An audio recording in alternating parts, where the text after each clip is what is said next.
সকল ভয়ের মধ্যে অপমানের ভয় সবচেয়ে মারাত্মক।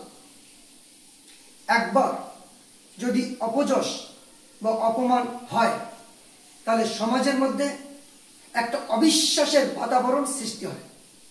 বিশেষ করে কর্মক্ষেত্রে আরো ভয়ঙ্কর।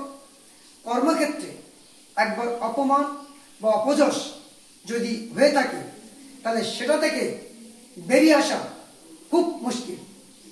একটা কথা মনে রাখবেন, যশ যেমন একজন মানুষকে অমরত্ব দান করে, অর্থাৎ মরণের পরেও তাকে মনে রাখতে সাহায্য করে, ঠিক তেমনি অপযশ একজন জীবিত ব্যক্তিকে মৃত ব্যক্তিতে পরিণত করে, অর্থাৎ তার বেঁচে থেকেও মরে থাকার সমান করে দেয়। সুতরাং একটা কথা বলবো, আপনারা এমন কাজ করবেন না যাতে সমাজে অপমানিত হতে হয়, বা এমন ব্যক্তি থেকে আপনারা দূরে থাকবেন যাদের দ্বারা আপনি বা আপনারা সমাজে অপমানিত বা পর্যস্ত হতে হয়।